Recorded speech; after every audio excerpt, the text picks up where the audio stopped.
78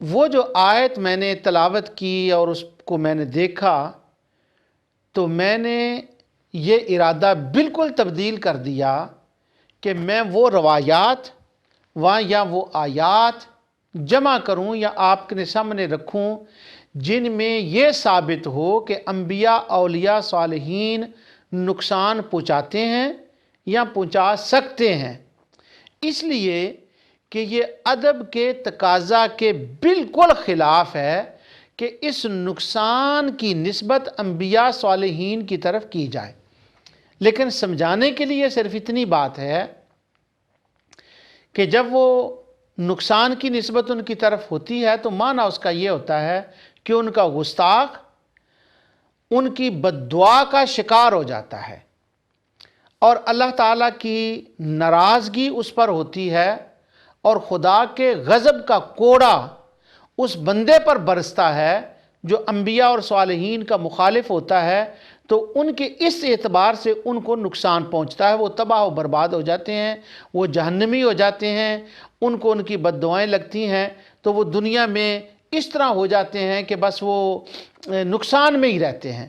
لیکن وہ میں نے بالکل ارادہ کینسل کر دیا کہ میں اس اعتبار سے اس مضمون کو بیان کروں کہ وہ کس طرح سے نقصان پہنچاتے ہیں۔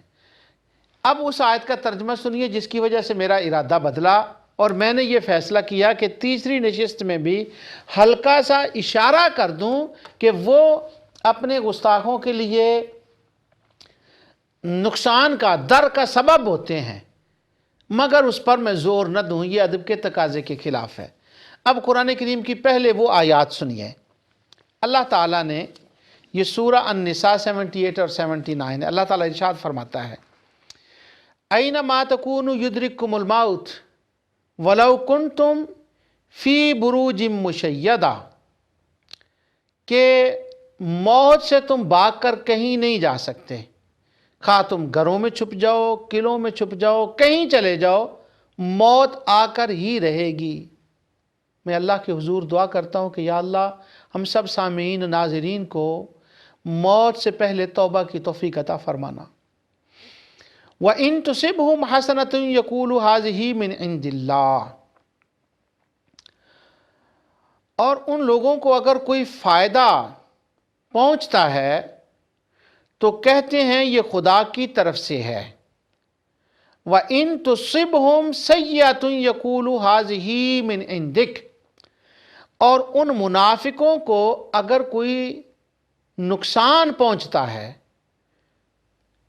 تو وہ یہ کہتے ہیں هَٰذِهِ مِنْ عِنْدِكَ، وہ رسول اللہ صلی اللہ علیہ وسلم کو مخاطب کر کے کہتے ہیں کہ یہ جو ہمیں نقصان پہنچا ہے عندک، یہ تو نے پہنچایا ہے، تیری وجہ سے یہ ہمیں نقصان ہوا ہے۔ در کی نسبت وہ رسول اللہ صلی اللہ علیہ وسلم کی طرف کرتے ہیں۔ تو یہ بات سوچ کر مجھے یہ خیال آیا کہ کسی بھی سو برائی کی نسبت، دار نقصان کی نسبت رسول اللہ صلی اللہ علیہ وسلم کی طرف نہیں ہونی چاہیے، کیونکہ جو سو ہے نا، جو برائی ہے، وہ برائی نہیں رہتی اگر اس کی نسبت رسول اللہ صلی اللہ علیہ وسلم کی طرف ہو جائے، تو یہ ادب کے تقاضے کے خلاف ہے۔ اور اللہ تعالیٰ نے اس بات کا نوٹس لیا جب انہوں نے کہا نا کہ برائی رسول اللہ کی طرف سے اور نفع اللہ تعالیٰ کی طرف سے، تو اللہ تعالیٰ نے فرمایا قُلْ كُلٌّ مِّنْ عِنْدِ اللَّهِ فَمَا لِهَٰؤُلَاءِ الْقَوْمِ لَا يَكَادُونَ يَفْقَهُونَ حَدِيثًا، تم فرماؤ کہ سب یعنی رنجت و راحتیں سب اللہ ہی کی طرف سے ہے، ان لوگوں کو کیا ہو گیا ہے کہ بات بھی نہیں سمجھتے، لا یکادون یفقہون حدیثا، یہ بے فقہ لوگ ہیں، ان کے پاس فقہ نہیں ہے۔ فقہ ہو تو اس بات کو سمجھیں کہ یہ برائی کی نسبت رسول اللہ صلی اللہ علیہ وسلم کی طرف کرتے ہیں۔ کہو کہ برائی جو لوگوں کو نقصان پہنچتا ہے وہ بھی انہی کے سبب ہے، جو فائدہ پہنچتا ہے وہ بھی انہی کے سبب سے ہے، مگر آتا اللہ کی طرف سے ہے۔ تو دوار کے لفظ کو، سیئہ کے لفظ کو اللہ نے ناپسند فرمایا کہ اس کی نسبت رسول اللہ صلی اللہ علیہ وسلم کی طرف ہو، کیونکہ یہ نسبت منافق ان کی طرف کرتے تھے۔ آج بھی جو لوگ یہ کہتے ہیں کہ رسول اللہ نقصان نہیں پہنچا سکتے، وہ دکھائیں رسول اللہ نے کہاں نقصان پہنچایا ہے، نقصان کی مثالیں دیں، تو یہ مسلمانوں کی بولی نہیں ہے، یہ منافقوں کی بولی ہے۔ تو اس بات سے میرے دل میں ایک ڈر پیدا ہوا کہ میں وہ آیات پریزنٹ کروں جن سے یہ ثابت ہو کہ انبیاء صالحین کس طرح سے نقصان پہنچاتے ہیں، نقصان کا سبب بنتے ہیں۔ تو میں نے یہ ارادہ کر لیا کہ اس طرح سے نہیں، ان کا اشارہ تو میں ضرور کروں گا، مگر یہ آیات انہی کو جمع کروں، انہی کو بتاؤں جو میں نے پچھلی درس میں بتائی ہیں کہ انبیاء صالحین یہ سبب کا، نفع کا سبب بنتے ہیں، یہ اچھائی کا سبب بنتے ہیں، یہ برائی کا سبب نہیں بنتے۔ اگلی آیت سنیے جو 79 ہے۔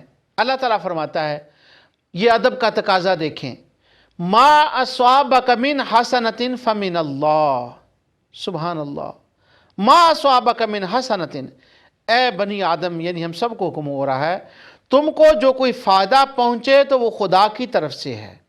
ما اصابک من حسنۃ، تو ہمیں کہنا یہ چاہیے جب فائدہ پہنچے تو کہیں یہ اللہ تعالیٰ کی طرف سے ہے۔ وما اصابک من سیئۃ فمن نفسک، اور جب کوئی برائی پہنچے یعنی نقصان پہنچے، اب بتاؤ نقصان کس کی طرف سے ہوا ہے؟ اللہ نے پہنچایا ہے یا ہم نے خود نقصان در کو اپنے اندر خود پیدا کر لیا ہے؟ وہ بھی تو اسی کی طرف سے ہے، مگر ادب کا تقاضا کیا ہے؟ وما اصابک من سیئۃ فمن نفسک، یہ کہو کہ یہ جو نقصان پہنچا ہے یہ میری اپنے نفس نے مجھے پہنچایا ہے، یعنی دوار جو ہے وہ تمہارا نفس ہے۔ ذرا ایمان سے بتاؤ، اگر نفع اس کی طرف سے آتا ہے تو جب رنج آتا ہے، جب تکلیف آتی ہے، جب بیماری آتی ہے، جب نقصان آتا ہے، کاروبار میں گھاٹا پڑتا ہے، تو یہ کس کی طرف سے ہوتا ہے؟ اس کی طرف سے نہیں ہوتا۔ پر ادب کا تقاضا ہے جب راحتیں ملیں تو اس کی طرح منسوب کر دو، اور جب کوئی تکلیف پہنچے تو ان کی طرف نہیں اپنی طرح منسوب کر دو۔ تو ادب کا تقاضا یہ ہے کہ جب نافع کی بات ہو، نفع پہنچانے کی بات ہو، تو اس کا رخ تو مدینے کی طرف کرو، اور جب نقصان کی بات ہو تو اس کا رخ ادھر نہ کرو، اپنے نفس کی طرف کر دو۔ یہ ہماری اپنی شامتی اعمال ہیں۔ اس وجہ سے میں نے ان آیات کو اس اعتبار سے آج کے درس میں اپنا موضوع نہیں بنایا۔ ہاں، ایک بات میں کہہ دوں کہ اللہ تعالیٰ ہی مالک ہے، بس اس نے نفع نقصان کا سبب بنایا ہے۔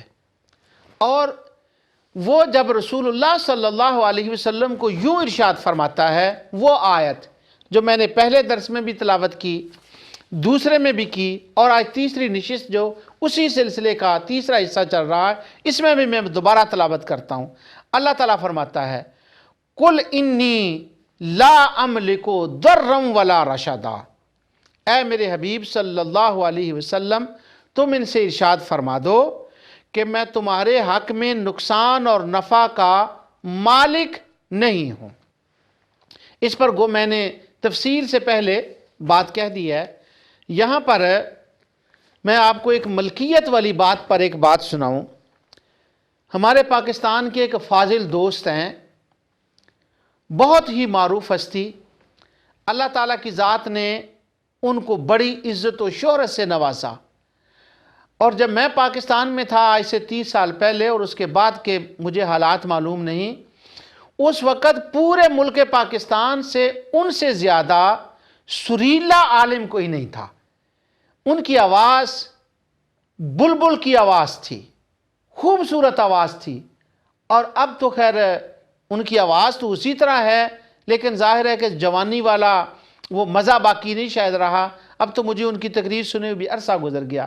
وہ ہمارے دوست ہیں، ہمارے فاضل ہیں، حضرت علامہ سید شبیر حسین شاہ صاحب حافظ آبادی۔ شاید ناظرین میں کبھی یہ جملے وہ بھی سن لیں۔ انہوں نے اس آیت پر ایک گفتگو فرمائی۔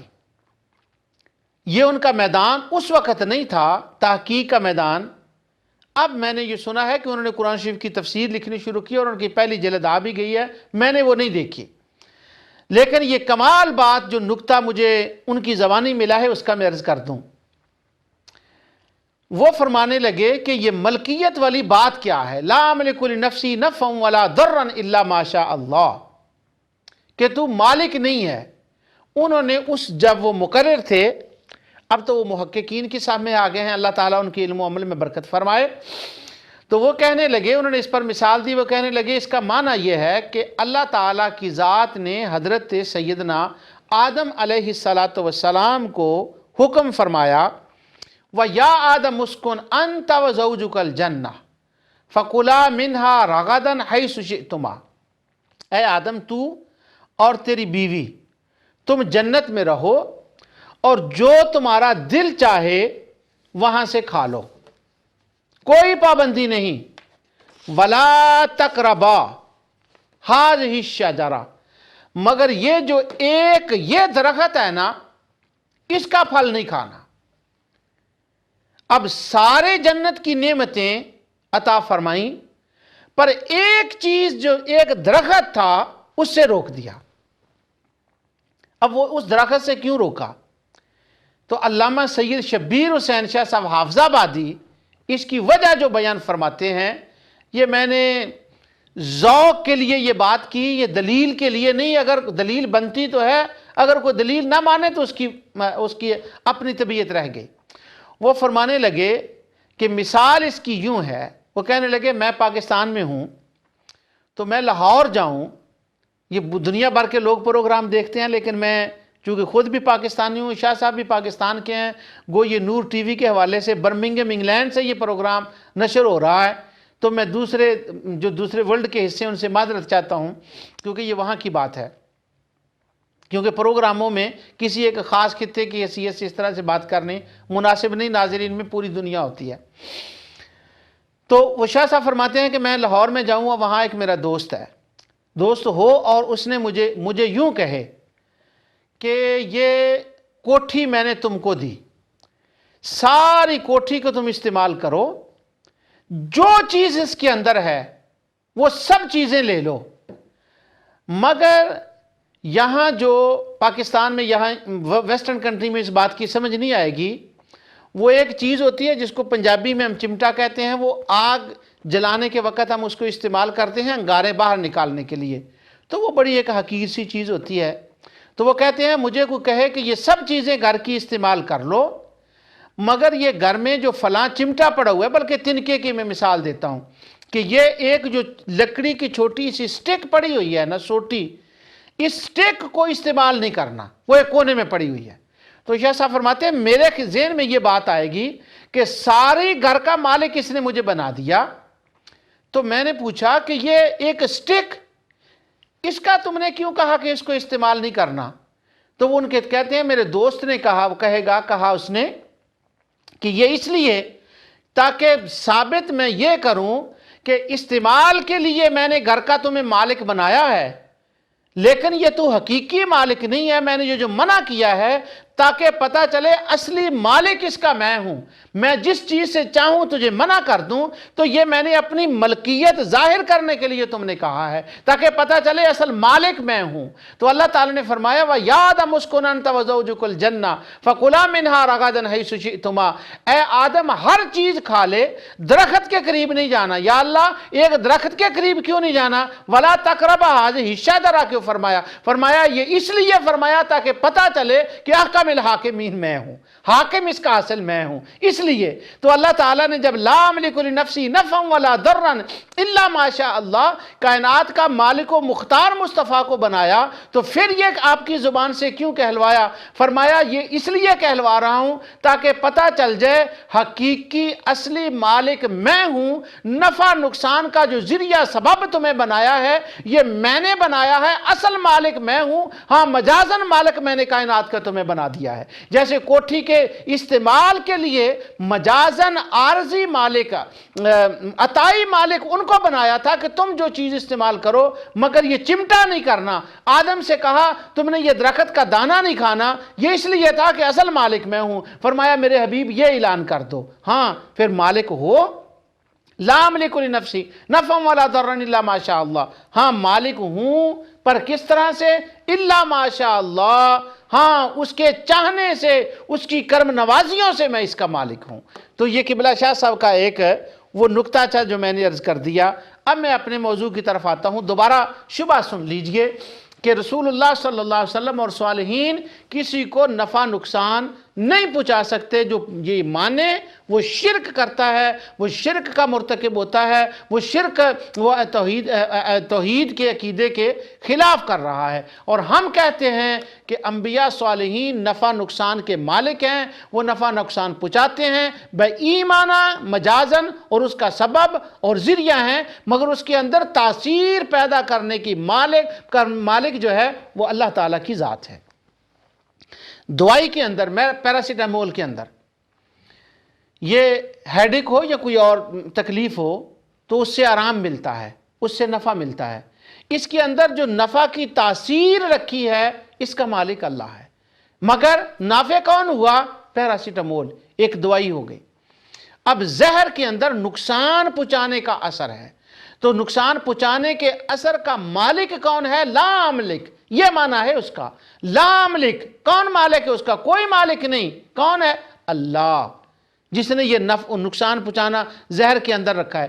یعنی نہ گولی کے اندر، ٹیبلٹ کے اندر، دوائی کے اندر خود شفا کا عنصر ہے، تاثیر ہے، اس کے اندر خود تاثیر نہیں ہے، اس مالک نے رکھی ہے، وہ مالک ہے۔ زہر کے اندر مارنے کا جو نقصان پہنچانے کی تاثیر ہے، یہ زہر کے اندر خود بخود نہیں ہے، اس کا مالک اللہ ہے، اس نے وہ رکھی ہے۔ وہ جو تاثیریں رکھنے کی ملکیت والی بات ہے نا، اس کی نفی ہے۔ ہاں الا ما شاء اللہ، اس کا سبب اور ذریعہ بننا اللہ نے اپنے فضل سے مصطفیٰ اور صالحین کو بنا دیا ہے۔ یہ شرک نہیں ہے، یہ عین توحید ہے۔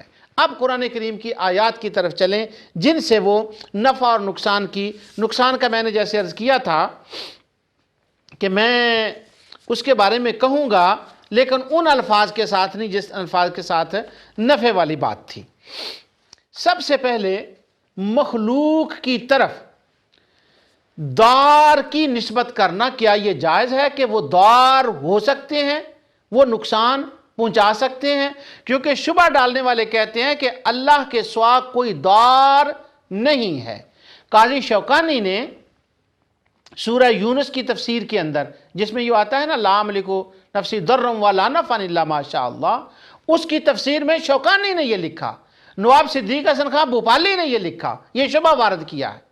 یعنی شبہ جو ڈالنے والے ہیں وہ بڑے چوٹی کے بندے سمجھے جاتے ہیں، عام بندے کے یہ نہیں کہ یہاں سے میں آ رہا تھا اور مجھے رستے میں کسی نے شبہ ڈال دیا۔ جب میں شبہ ڈالنے والا کہتا ہوں تو چوٹی کے آدمی اس کے اندر پیچھے ہوتے ہیں، لیکن میں ان کا نام کم لیتا ہوں، وہ تفاسیر کے اندر ہوتا ہے۔ انہوں نے چن کر وہ آیات کی نکال کر بکیں پرنٹ کر کے دنیا میں فری تقسیم کی ہوتی ہیں۔ ایک ملک کا پورا خزانہ اس کے اوپر صرف ہو رہا ہے۔ تو قاضی شوکانی نے وہاں سے یہ شبہ وارد کیا ہے، اور صدیق حسن خان اور دوسرا صلاح الدین یوسف وغیرہ نے اور جتنے لوگ ہیں انہوں نے شبہ کو کہ دار کی نسبت اللہ کے سوا کسی کی طرف نہیں، کوئی کسی کو نقصان نہیں پہنچا سکتا۔ اب ادباً انبیاء اور صالحین کی تو وہ میں بات نہیں کروں گا، لیکن مسئلہ سمجھانے کے لیے کہ کیا مخلوق میں دار ہوتے ہیں، یہ سورہ بقرہ ہے اور اس کی آیت نمبر 282 ہے۔ اللہ تعالیٰ فرماتا ہے، یا یہاں یہ بات میں بیان کر دوں کہ قرآن کی سب سے زیادہ طویل آیت، لمبی آیت یہی ہے۔ 282 جو ہے یہ قرآن کی سب سے طویل آیت ہے۔ یہ پیچھے سے اس کے اندر ایک مضمون آ رہا ہے کہ اگر تم سفر میں ہو اور وہاں کسی کو ایک دوسرے چیز کا لین دین کا کوئی معاملہ ہو تو لین دین کی گارنٹی رہن رکھنے کا وہ ایک مضمون چل رہا ہے، تو اس میں اللہ تعالیٰ فرماتے ہیں یہ لکھ لیا کرو۔ تو جب تم لکھو تو اللہ تعالیٰ فرماتا ہے لا تکتبوها واشہدوا اذا تبایعتم ولا یضار کاتب ولا شہید، دستاویز اور گواہ معاملہ کرنے والوں کا کس طرح جو وہ لکھنے والا جو ہے وہ کسی طرح ان کا نقصان نہ کرے، ان کو لا ضار کاتب، اور جو کاتب ہے ولا شہید، اور جو گواہ ہیں وہ جن دونوں کے درمیان معاملہ ہو رہا ہے، یعنی ایک نے 50 پاؤنڈ دیے، پاؤنڈ میں انگلینڈ کی وجہ سے کہہ رہا ہوں، یہ پروگرام یہاں ریکارڈ ہو رہا ہے، اور دوسرے نے قرض لیا، تو ایک گواہ بن گیا کہ اس نے قرض دیا، وہ گواہ بن، اور اس نے لیا، اور ایک نے اس کو لکھ دیا، کیونکہ ہر بندہ پڑھا لکھا تو نہیں ہوتا، تو جو لکھنے والا ہے اللہ تعالیٰ فرماتا ہے، اور گواہ دونوں کے بارے میں فرمایا ولا یضار، دوار دوار، وہ ان کو نقصان نہ پہنچائیں، نقصان نہ پہنچائیں، نقصان نہ پہنچائیں۔ کون؟ نہ گواہ نقصان پہنچائے اور نہ وہ لکھنے والا نقصان پہنچائے۔ دنیا کہتی ہے کہ اللہ کے سوا کوئی نقصان پہنچا ہی نہیں سکتا، لیکن یہاں اللہ فرما رہا ہے کہ میرے بندوں میں سے کاتب اور جن کو جو گواہ بنتے ہیں وہ کسی کو نقصان پہنچانا چاہیں تو وہ نقصان پہنچا سکتے ہیں، وہ مضر ہو سکتے ہیں، وہ دار ہو سکتے ہیں، وہ نقصان پہنچا سکتے ہیں۔ دوسری آیت اللہ تعالیٰ ارشاد فرماتا ہے سورۃ النساء اور آیت نمبر 113، اللہ تعالیٰ فرماتا ہے وَلَوْلَا فَضْلُ اللَّهِ عَلَيْكَ وَرَحْمَتُهُ، اے میرے حبیب صلی اللہ علیہ وسلم، اگر تجھ پر اللہ کا فضل اور اس کی رحمت نہ ہوتی تو کیا ہوتا؟ لَهَمَّتْ طَائِفَةٌ مِّنْهُمْ، ان منافقوں میں سے تو ایک گروہ ایسا تھا، ایسی جماعت تھی، انہوں نے تو یہ پکا ارادہ کر لیا تھا۔ کیا ارادہ کر لیا تھا؟ کہ وہ تم کو نقصان پہنچائیں، تم کو نقصان پہنچائیں، وما یضرونک من شیء، وہ نقصان تم کو نہیں پہنچا سکتے، یعنی منافقوں نے یہ ارادہ کر لیا کہ وہ تمہیں نقصان پہنچائیں، راہ راست سے ہٹا دیں، تو راہ راست سے کسی کو ہٹانا یہ نقصان ہے۔ تو اللہ تعالیٰ فرماتا ہے کہ اللہ کا یہ تم پر فضل تھا کہ استقامت رہی اور تم ان کی اس نقصان میں نہ آئے کہ وہ تم کو نقصان نہ پہنچا سکے۔ اب منافقوں نے یہ ارادہ کیا کہ ہم حضور صلی اللہ علیہ وسلم کو نقصان پہنچائیں۔ اب اللہ تعالیٰ کی ذات کے سوا اگر مخلوق میں کوئی نقصان پہنچا ہی نہیں سکتا تھا تو اللہ تعالیٰ کی ذات کو یہ فرمانا چاہیے تھا کہ انہوں نے شرکیہ ارادہ کیا، انہوں نے شرکیہ سوچی کہ وہ نقصان پہنچانا چاہتے ہیں، برا اللہ کے سوا بھی کوئی نقصان پہنچا سکتا ہے، تو اس کا معنی یہ ہوا کہ مخلوق میں نقصان پہنچا سکتے ہیں۔ اور سنیے سورہ البقرہ، اللہ تعالیٰ ارشاد فرماتا ہے اور آیت نمبر 233 آیت، وَالْوَالِدَاتُ يُرْضِعْنَ أَوْلَادَهُنَّ حَوْلَيْنِ كَامِلَيْنِ لِمَنْ أَرَادَ أَنْ يُتِمَّ الرَّضَاعَ، اور جو مائیں اپنے بچوں کو پورے 2 سال دودھ پلائیں، یہ حکم ان کے لیے ہے، اس شخص کے لیے ہے جو مدت پوری کرنا چاہے، 2 سال بچوں کو دودھ پلانا چاہیں۔ اور آگے جا کر اللہ تعالیٰ ارشاد فرماتے ہیں وَعَلَى الْمَوْلُودُ لَهُ رِزْقُهُنَّ وَكِسْوَتُهُنَّ بِالْمَعْرُوفِ، کہ اس بچے کا اور اس ماں کا رزاق، وہ اس کا باپ ہے، عورت کا خامد اور بچے کا باپ ان کا رزاق ہے، وہ ان کو رزق دینے والا ہے، اسے چاہیے کہ وہ اچھی طرح اسے رزق دے۔ اس پر میں نے مکمل گفتگو کر دی ہے کہ کیا اللہ کے سوا کوئی رزاق ہو سکتا ہے؟ اللہ تعالیٰ اس آیت میں بچے کے باپ کو اور بیوی کے خاوند کو رزاق فرما رہا ہے کہ وہ ان کو رزق دیں، تو معنی یہ ہوا اللہ بھی رزاق ہوتا ہے، بندہ بھی رزاق ہوتا ہے، وہ اپنی شان کبریائی کے مطابق رزاق ہوتا ہے، اور بندہ اپنے شان بندگی، بندہ ہونے کے اعتبار سے رزاق ہوتا ہے، وہ اس کی اطاعت فرمانے سے رزاق ہوتا ہے۔ میرا یہ موضوع نہیں آج، آگے سنیے اللہ تعالیٰ فرماتا ہے لا تکلف نفس الا وسعها لا تضار والدۃ بولدہا، اور یاد رکھو نہ تو وہ بندہ جو ہے جو نہ تو ماں کو کوئی نقصان پہنچائے اور نہ بچے کو نقصان پہنچائے۔ کون نہ نقصان پہنچائے؟ اس کا باپ جس نے رزق دینا ہے۔ ہسبینڈ جو ہے وہ اپنی بیوی کو لا تضار دوار یہ میں اس لیے کہہ رہا ہوں کہ جب یہ آیات تلاوت کی جاتی ہیں نا، پہلی جو میں نے آیات آپ کی ابتدا میں تلاوت کی ہیں، وَلَا تَدْعُ مِن دُونِ اللَّهِ مَا لَا يَنْفَعُكَ وَلَا يَضُرُّكَ وَلَا يَضُرُّكَ، کوئی نقصان نہیں پہنچا سکتا، کوئی نقصان نہیں پہنچا سکتا، دعائی دی جاتی ہے، ہاتھ رکھ لیا جاتا ہے، کوئی نقصان نہیں پہنچا سکتا۔ تو چیلنج کیا جاتا ہے دکھائیں کون نقصان پہنچانے والا ہے۔ ارے بھائی یہ دکھا دیا کہ کون نقصان پہنچانے والا ہے۔ اللہ فرماتا ہے لا تضار والدتم بولدہا، نہ والدہ کو نقصان پہنچائے اور نہ بچے کو نقصان پہنچائے۔ اگر اللہ کے سوا کوئی نقصان پہنچا ہی نہیں سکتا تو یہاں نقصان وہ کس طرح سے پہنچا رہا ہے؟ ہونا تو یہ چاہیے تھا کہ یہ بندہ کون ہوتا ہے نقصان پہنچانے والا، خامد کون ہوتا ہے نقصان پہنچانے والا، یہ باپ کون ہوتا ہے بیٹے کو نقصان پہنچانے والا۔ نقصان پہنچانے والی تو صرف اس کی ذات ہے، مگر ہم نقصان کی نسبت اس کی طرف نہیں کرتے۔ وہ راحتیں عطا فرمانے والا ہے، یہ نقصان ہمارے اپنے نفس کا سبب ہمارا اپنا نفس ہوتا ہے، لیکن غیر کی طرف نقصان پہنچانے کی نسبت کی گئی ہے۔ سورت النساء اور آیت نمبر 12 اللہ تعالیٰ فرماتا ہے فَهُمْ فِيهِ شُرَكَاءُ فِي الثُّلُثِ مِنْ بَعْدِ وَصِيَّةٍ يُوصَىٰ بِهَا أَوْ دَيْنٍ غَيْرَ مُضَارٍ۔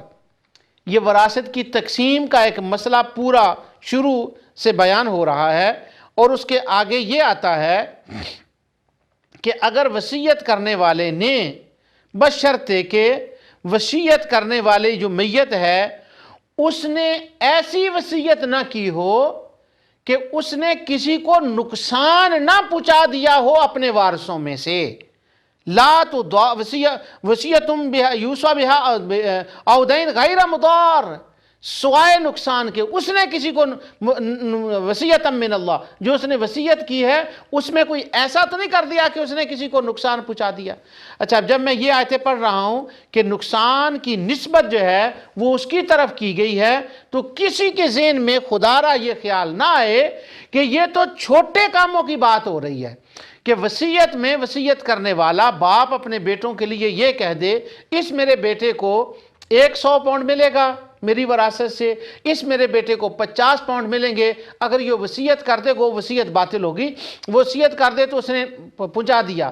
تو ہو سکتا ہے کہ ناظرین میں سے میری کوئی بات کو سن کر ہنسے اور مذاق اڑائے، وہ کہے دیکھے یہ بنا بیٹھا ہے قرآن کریم کی آیات پڑھ رہا ہے، اس کو اتنا پتہ نہیں، یہ تو چھوٹی چھوٹی باتوں میں نقصان کی بات ہو رہی ہے، ارے بڑی باتوں میں کوئی نقصان نہیں پہنچاتا۔ سبحان اللہ، اگر کوئی یہ کہے کہ چھوٹی بات میں اللہ نقصان نہیں پہنچاتا، بندہ نقصان خود بخود پہنچاتا ہے، تو کیا وہ مسلمان رہ جائے گا؟ وہ کافر، مرتد اور مشرک ہو جائے گا۔ اگر یہ کہے کہ چھوٹی باتوں میں کوئی نقصان پہنچاتا ہے، نہیں، چھوٹی بات ہو یا بڑی بات ہو بس وہی مالک ہے، ہر چیز کا وہی مالک ہے۔ بندہ بذات خود نہ چھوٹی چیز میں نفع دے سکتا ہے، نہ چھوٹی چیز میں نقصان دے سکتا ہے، نہ بڑی چیز میں نقصان دے سکتا ہے، نہ بڑی چیز میں نفع دے سکتا ہے۔ چھوٹی بڑی بات کی چیز کی بات نہیں، بات نقصان دینے کی ہے کہ کیا ذرہ بھر میں کوئی کسی کو نقصان دے سکتا ہے اللہ کی عطا کے بغیر؟ یہ خامد بیوی کو نقصان دے سکتا ہے اللہ کی عطا کے بغیر؟ جیسے خامد بیوی کو خدا کی عطا کے بغیر نہ نفع دے سکتا ہے نہ نقصان کر سکتا ہے، وصیت کرنے والا اپنے مال میں خدا کی دی ہوئی دولت میں خدا کی عطا سے، اسی کی عطا سے تو وہ بول رہا ہے، جیسے وہ نفع نقصان چھوٹی چیز میں نہیں دے سکتا، عوام اس میں نہیں کر سکتے، اسی طرح انبیاء اور صالحین جو ہیں وہ لوگوں کو نفع نقصان کا سبب نہیں بن سکتے خدا کی عطا کے بغیر، وہ بھی خدا کی عطا میں بنتے ہیں۔ بس فرق یہ ہے کہ یہ عام چیزوں میں نفع نقصان کا سبب بنتے ہیں، وہ بڑی چیزوں میں نفع نقصان کا سبب بنتے ہیں۔ وہ بڑی چیزیں کیا ہیں ان کی آگے انشاءاللہ اللہ تعالیٰ کی توفیق سے میں بتا رہا ہوں۔ یہ آیت بھی سورہ طلاق کی ہے، تو یہاں میں آپ کو ایک پرسنل اپنا لطیفہ بھی سناتا ہوں، پہلے آیت کا ترجمہ سن لیں۔ اللہ تعالیٰ فرماتا ہے کہ متعلقہ عورتوں کے بارے میں جب ان کے ایام عدت ہوں تو ان کے بارے میں حکم ہے کہ اسکنوہن من حیث سکنتم من وجدکم۔ اللہ تعالیٰ فرماتا ہے متعلقہ عورتوں کو ایام عدت میں اپنی طاقت کے مطابق وہیں رکھو جہاں تم خود رہتے ہو، یعنی ان کے رہن بہن کا سامان رکھو۔ یہ ضروری نہیں کہ وہ آپ کے گھر میں ہی رہے، جہاں رہے وہاں پر اس کا اچھی طرح سے سامان کرو۔ اور آگے اللہ تعالیٰ فرماتا ہے لا تضاروہن، عورتوں کو نقصان نہ پہنچاؤ، ان کو تنگ نہ کیا کرو۔ یہاں پر جو نقصان پہنچانے کی دوار کا لفظ جو آیا ہے کہ ان کو نقصان نہ پہنچاؤ، اب کس کو کہا جا رہا ہے کہ نقصان نہ پہنچا؟ یہ خاوند کو کہا جا رہا ہے کہ وہ بیوی کو نقصان نہ پہنچائے۔ تو اگر اللہ کے سوا کوئی نقصان پہنچا ہی نہیں سکتا، اس کی نسبت ہی نہیں کر سکتے، تو یہ بتاؤ کہ خاوند بیوی کو کس طرح سے نقصان پہنچا سکتا ہے، اور اللہ اس سے منع ہی کیوں کر رہا ہے؟ یہاں تو یوں ہونا چاہیے کہ خاوند کی کیا مجال ہے وہ اپنی بیوی کو نقصان پہنچائے۔ ہمارے خوارج دوست کبھی کبھی ہنستے ہیں، مجھے ہنسی آتی ہے جب وہ کہتے ہیں ہاں چھوٹے نقصان پہنچا سکتے ہیں، بڑے نہیں نقصان پہنچاتے۔ میں بڑوں کی بھی بات کرتا ہوں آگے جا کر، لیکن یہ کہاں سے عقیدہ گڑھ لیا ہے کہ کوئی خود چھوٹا نقصان پہنچا سکتا ہے؟ یہ بھی کفر یا شرکیہ عقیدہ ہے کہ کوئی کہے کہ چھوٹے معاملے میں اللہ کی عطا کے بغیر کوئی خود بخود کسی کو نقصان پہنچا سکتا ہے۔ اس سے بڑا شرکیہ عقیدہ کائنات میں کوئی نہیں ہے، نہیں، نہ چھوٹے میں، نہ بڑے نے، نہ بیوی کو، نہ بچے کو، نہ کسی اور کو نہیں کوئی نقصان پہنچا سکتا۔ ہاں اس کے اندر ایک اللہ تعالیٰ نے طاقت رکھی ہوتی ہے، جب وہ رانگلی اس کو یوز کرتا ہے تو وہ مخلوق کو نقصان پہنچاتا ہے۔ لطیفہ یہ تھا، ایک ہمارے شہر میں بچی تھی، ماشاءاللہ اس کو یہ وازام تھا کہ میں بہت پڑھی لکھی ہوں۔ وہ میرے پاس آئی تو وہ مجھ سے بحث کرنے لگی، کہنے لگی اللہ نبی کریم صلی اللہ علیہ وسلم کو تم کہتے ہو کہ نفع نقصان انبیاء صالحین کو تو وہ تو نہیں پہنچا سکتے۔ میں نے اسے کہا بیٹے بات یہ ہے میری بیٹی، اللہ فرماتا ہے نفعا ولا ضرا الا ما شاء اللہ۔ پہلے آیا ہے لا املک لنفسی نفعا ولا ضرا الا ما شاء اللہ، پہلے نفی آئی ہے کہ میں اپنی جان کے لیے بھی نفع نقصان کا مالک نہیں ہوں، ہاں الا مگر اللہ ماشاء اللہ، مگر اللہ کے چاہنے سے۔ کیا اللہ کے چاہنے سے نفع نقصان کا مالک ہوں؟ تو میں نے کہا ہم اللہ تعالیٰ کی عطا سے ان کو ایسا مانتے ہیں۔ وہ کہے نہیں، درم والا نفع نفعم والا درہ درم والا نفع، نہیں کوئی نقصان پہنچا سکتا، نہیں کوئی نقصان پہنچا سکتا۔ خیر میں نے اس کو سمجھانے کی کوشش کی، مجھ میں طاقت نہیں تھی اور تاثیر نہیں تھی میری زبان میں، وہ بات نہ سمجھ سکی، یا یوں کہہ لیں کہ قرآن کی صحیح آیت کو سمجھنے میں اس کی قسمت میں نہیں تھا، چلی گئی۔ 2 ماہ کے بعد وہی سیم بچی، میں اس کا نام نہیں لیتا اس لیے کہ شاید وہ ناظرین میں وہ بھی نہ ہو، تو محفل کی بات امانت ہوتی ہے، تو وہ میرے پاس پھر آئی تو وہ کہنے لگی میرے خاوند نے مجھے طلاق دی ہے اور میں متعلقہ ہوں اور میرے رہنے سہنے کا اس کو بندوبست کرنا چاہیے، مگر وہ نہ اپنے پاس رکھتا ہے، نہ اس نے جو مکان کرائے کا مکان میں نے لینا ہے اس کا کرایہ بھی نہیں دیتا۔ تو اس نے قرآن کریم کھولا اور قرآن کھول کے میرے سامنے یہی آیت رکھ دی سورہ طلاق کی جو میں آپ کے سامنے تلاوت کر رہا ہوں۔ مجھے کہنے لگی قاری صاحب استاد جی دیکھیں اللہ فرماتا ہے اسکنوہن من حیث سکنتم من وجدکم، تم اپنی بیویوں کو وہیں رکھو جہاں تم خود رہتے ہو، یعنی اسی جیسی رہائش یا تو تلاش کر کے دو یا عدت میں وہ تمہارے پاس رہ سکتی ہیں۔ اور آگے وہ مجھے کہتی ہے قاری صاحب دیکھیں اللہ فرماتا ہے وَلَا تُضَارُّوهُنَّ، ان بیچاریوں کو تنگ نہ کرو، ان کو نقصان نہ پہنچاؤ۔ یہ مجھے میرا خاوند جو جس نے میرا ایکس جو ہے اس کو ایکس کہتی ہیں کہ وہ جو میرا ایکس ہے نا جس نے مجھے طلاق دی ہے وہ مجھے نقصان پہنچا رہا ہے، مجھے تکلیف پہنچا رہا ہے۔ میں نے کہا اب میرا دل تو چاہتا ہے کہ میں اس کو وہ یاد کراؤں کہ نبی بھی کسی کو نقصان نہیں پہنچا سکتا، نبی بھی کسی کو دار وہ بھی نہیں بن سکتا، نفع نہیں پہنچا سکتا، تو یہ تمہارا خامد یہ کیسے تمہارے لیے نقصان کا باعث بن گیا، یہ کیسے نقصان پہنچا رہا ہے؟ خیر کچھ دیر کے بعد غالباً اس کو خود ہی سمجھ آ گئی تو مجھے وہ کہنے لگی، وہ رو رہی تھی ساتھ چونکہ ایک طلاق ہوئی تھی، مجھے کہنے لگی کہ مجھے آج لا املک لنفسی نفعا ولا ضرا ضرا ولا نفع، جو اس دن میں کہہ رہی تھی نا آج مجھے سمجھ آ رہی ہے کہ اگر یہ ظالم میرا ایکس خاوند مجھ کو نقصان پہنچا سکتا ہے تو کائنات کا تاجدار یہ نفع نقصان کا سبب کیوں نہیں ہو سکتا؟ تو ان کو طلاق ہونے کے بعد ان آیات کی سمجھ آتی ہے۔ میں اللہ کی بارگاہ میں توبہ کرتا ہوں، میرا یہ مقصد نہیں کہ ان کو کوئی تکلیف پہنچے اور ایسا آیت کی سمجھ کے لیے جو خاص کر کے عورتیں ان کو طلاق تک یہ بات جائے، نعوذ باللہ من ذالک۔ میں سب کے گھروں کے لیے دعا گو ہوں کہ اللہ سب کے گھروں میں امن اور سکون عطا فرمائے، لیکن میں نے یہ کہا ہے کہ جب اس کو خود جا کر ہٹ ہوئی نا تو لا تضاروہن کی اس کو سمجھ آ گئی۔ ہاں جی اللہ کے سوا کوئی نہیں کسی کو پہنچا سکتا۔ حضرت سیدنا ایوب علیہ السلام سورہ صاد آیت 41 اللہ تعالیٰ فرماتا ہے وَذْكُرْ عَبْدَنَا ایوب، ان کو لوگوں ایوب کا حال سناؤ جب اس نے یوں کہا اِذْ نَادَى رَبَّهُ أَنِّي مَسَّنِيَ الشَّيْطَانُ بِنُصْبٍ وَعَذَابٍ، اے میرے اللہ مجھے شیطان نے نقصان پہنچا دیا ہے، مجھے دکھ پہنچا دیا ہے، مجھے بیمار کر دیا ہے، اور میری یہ حالت شیطان نے کر دی ہے۔ اب اللہ تعالیٰ کے نبی یہ فرما رہے ہیں اس نے مجھے نقصان پہنچایا ہے۔ اور ہمارے دوست کہتے ہیں جو نقصان کی نسبت اللہ کے سوا کسی اور کی طرف کرے تو وہ مشرک، کافر، مرتد، اسلام سے نکل جاتا ہے۔ اور اگر کسی کے ہاتھ میں تھوڑی سی طاقت اور حکومت والا ملک ہو تو وہ کہتا ہے اس کے نکاح سے اس کی بیوی نکل گئی، چلو اس کی بیوی سے شادی کر لو۔ یہ بھی شوقین لوگ ہوتے ہیں کہ جب اس نے کہا نا اللہ کے سوا نفع نقصان پہنچاتا تھا تو اس کی بیوی اس پر حرام ہو گئی، اس کو طلاق ہو گئی، اب وہ فری ہے، ہم اس سے شادی کر سکتے ہیں۔ سبحان اللہ۔ یہ ایک تاریخی واقعہ ہوا ہے لیکن میں اس کی تفصیل میں نہیں جاتا۔ تو ایوب علیہ السلام نے کہا مجھے اس نے نقصان پہنچایا ہے، اور دوسری جگہ فرماتے ہیں انی مسنی الضر، یہ جو مجھے تکلیف پہنچی ہے نا، دکھ پہنچا ہے اس کی طرف سے، وَأَنْتَ أَرْحَمُ الرَّاحِمِينَ، تو رحم فرمانے والا ہے میرے اللہ، مجھ پہ رحم فرما۔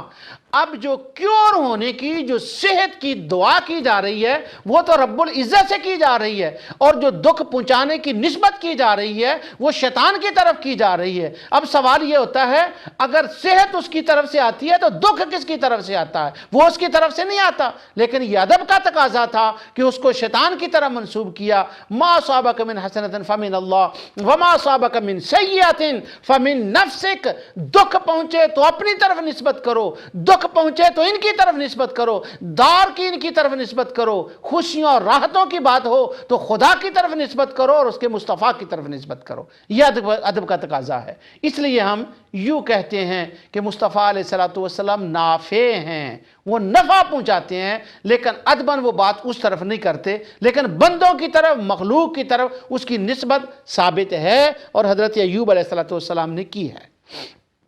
اللہ کے سوا کوئی نفع نقصان نہیں پہنچا سکتا۔ جو یہ عقیدہ رکھے وہ مشرک مشرک مشرک ہو جاتا ہے، یہ کہا جاتا ہے۔ اب سنیے سورۃ البقرہ اور آیت نمبر 102۔ اب بہت سی آیات ابھی باقی ہیں لیکن ٹائم جو ہے وہ بڑی تیزی سے جو ہے وہ نکل رہا ہے۔ اب کیا اس کا علاج کیا جائے کہ وقت تو ایسا ہی ہوتا ہے۔ سورہ بقرہ آیت 102، وہ سارے سلسلے کو میں ترک کر رہا ہوں، آپ خود پڑھ لیں اس آیت کو۔ جادو کی بات چل رہی ہے، سحر کی۔ اللہ تعالیٰ فرماتا ہے کہ یعلمون الناس السحر، وہ سحر کا جادو سیکھ رہے تھے بابل میں ہاروت اور ماروت سے لوگ، تو اللہ تعالیٰ اس کے بارے میں ارشاد فرماتا ہے کہ وہ جو جادو سیکھتے ہیں وہ ٹھیک نہیں ہے، اور کیا ہے فَيَتَعَلَّمُونَ مِنْهُمَا ما یفرقون به بین المرء وزوجہ، وہ جادو نقصان پہنچاتا ہے۔ کیسے نقصان پہنچاتا ہے؟ میاں بیوی کے درمیان لڑائی کرا کے تفریق کر دیتا ہے۔ مگر کیسے؟ وما ہم، اور ان کا یہ اعتقاد تھا کہ یہ جادو ہی سارا کچھ کرتا ہے، یہ جادو کے اندر ذاتی طاقت ہے کہ وہ میاں بیوی کے اندر تفریق کرتا ہے۔ اللہ تعالیٰ نے اس کی وضاحت فرما دی کہ یہ تمہارا اعتقاد کفر ہے، جادو کچھ نہیں کر سکتا۔ وما ہم بضارین بہ من احد الا باذن اللہ، وہ جو نقصان ان کو پہنچتا ہے نا، جو جادو نقصان پہنچاتا ہے، اس کے اندر نقصان پہنچانے کی تاثیر جو رکھی ہے یہ اللہ رب العزت نے رکھی ہے۔ اب اگر اللہ کے سوا کوئی نقصان ہی نہیں پہنچا سکتا تو بتائیں جو میاں بیوی کے درمیان تفریق کر کے جادو ان کے اندر نقصان پہنچاتا ہے تو مخلوق میں کوئی نہیں پہنچا سکتا، تو یہ کیسے نقصان پہنچ گیا؟ تو معنی یہ ہوا کہ وہاں جو آتا ہے نا لا املک لنفسی نفعا ولا ضرا، اس کا معنی یہ ہے کہ وہ مالک کوئی نہیں ہے ان کے اندر تاثیر پیدا کرنے کا۔ ورنہ قرآن کی اس آیت کا کیا کرو گے جس میں میاں بیوی کو نقصان جادوگر اور جادو نقصان پہنچا رہے ہیں اور خدا ان کی طرف ان کی نسبت کر رہا ہے، مگر یہ وضاحت فرما رہا ہے کہ یہ در کی نسبت، نقصان کی نسبت کامیاب نہیں ہو سکتی مگر اللہ تعالیٰ کے حکم سے۔ تو یہ نبی کریم صلی اللہ علیہ وسلم رؤوف الرحیم ہیں، آپ کو رؤوف الرحیم ہونا یہ نفع بخش ہے، اس لحاظ سے رسول اللہ صلی اللہ علیہ وسلم نافع ہیں۔ حضرت سیدنا عیسیٰ علیہ السلام نے کوڑیوں کو ٹھیک کیا، آندھوں کو ٹھیک کیا، بتائیں یہ نفع انہوں نے پہنچایا تھا یا نہیں؟ نقصان ان کو ہوا تھا کہ نہیں؟ سورہ انفال میں اللہ تعالیٰ فرماتا ہے وَمَا رَمَيْتَ إِذْ رَمَيْتَ وَلَكِنَّ اللَّهَ رَمَا، اے میرے حبیب تم نے ان کی جب پھینکا تو وہ اللہ نے پھینکا، وہ آندھے ہو گئے، تباہ ہو گئے۔ بتائیں یہ ایک آیت تھی جو میں نے صرف پریزنٹ کرنے کے لیے کی تھی. کیا ان کافروں کو نقصان نہیں پہنچا؟ اور وہ کس نے نقصان پہنچایا ہے؟ وہ پھینکی تو اللہ تعالیٰ حضور نبی کریم صلی اللہ علیہ وسلم نے، لیکن چونکہ نقصان کی نسبت پھینکنے کی آپ کی طرف ہو رہی تھی، اللہ رب العزت نے اپنے حبیب کے لیے ارشاد فرمایا، اے میرے حبیب وما رمیت اذ رمیت، وہ پھینکی تو نہیں ہے لیکن تو نے نہیں پھینکی، ولکن اللہ رما، ان کو جو نقصان پہنچا ہے تیرے پھینکنے سے، بس یوں کہے کہ وہ اللہ نے پھینکی ہیں، اللہ نے ان کو نقصان پہنچایا ہے. ارے ظالموں، جب خدا ان کی طرف دار کی نسبت نہیں فرما رہا، وہ اپنی طرف کر رہا ہے اپنے حبیب کے بجائے، تو ہمیں شرم آنی چاہیے کہ دار کی نسبت مصطفیٰ صلی اللہ علیہ وسلم کی طرف کریں. جو کچھ میں نے کہا ہے اللہ تعالیٰ اپنے حبیب علیہ السلام کو اسے قبول فرمائے. یہ بہت اور بھی آیات ہیں جو میں نے تلاوت کرنی تھی، بس اسی پر میں اکتفا کرتا ہوں کہ اللہ نے اپنے حبیب علیہ السلام کو نفع اور سبب کا ذریعہ بنایا، مگر اپنی عطا سے، الا ما شاء اللہ. یہ تین ایک آیت کے اوپر جو ہیں وہ لیکچر سلسلہ وار ہوئے ہیں. اللہ تعالیٰ جو میں نے کہا ہے اس کو قبول فرمائے. کائنات کو مالک و مختار، کائنات کے مالک، سید الکائنات، آقائے دو جہاں محمد مصطفیٰ صلی اللہ علیہ وسلم مالک بھی ہیں، وہ نفع بھی ہیں، نافع بھی ہیں، اور جو ان کے مخالف اور گستاخ ہیں، ان کی گستاخی کی وجہ سے لوگوں کو ان سے نقصان بھی پہنچا ہے، وہ واصل جہنم بھی ہوئے ہیں. مگر یہ سارا کچھ ان کی ذاتی طاقت سے نہیں، الا ما شاء اللہ، الا ما شاء اللہ. میں نے ابتدا میں کہا تھا قرآن کریم کے اندر لا اور الا کی بحث آتی ہے. پہلے کسی چیز کی نفی ہوتی ہے، بعد میں اس کا اثبات ہوتا ہے. جیسے لا الہ الا اللہ، کوئی معبود نہیں الا اللہ، مگر کی ورڈ الا سے اللہ ہے. اسی طرح لا املک لنفسی نفعا ولا ضرا، میں مالک نہیں ہوں اپنی جان کا، میں مالک نہیں ہوں اپنے نفع نقصان کا. اب کی ورڈ آ گیا الا ما شاء اللہ، مگر اللہ کی عطا سے نفع نقصان کا مالک ہوں. ورنہ بتایا جائے کہ جب لا الہ میں معبودوں کی نفی تھی، الا اللہ میں اللہ کا اثبات تھا، اس بات تھا. اسی طرح اس میں ذاتی ملکیت کی نفی تھی، اور الا ماشاء اللہ کہہ کے عطا کا اثبات تھا. یہ لا اور الا کی بات کو یاد رکھیں جب بھی قرآن کریم کی تلاوت کریں. جو کچھ میں نے بیان کیا اللہ اس کو اپنے حبیب کے صدقے سے قبول فرمائے. وما علینا الا البلاغ.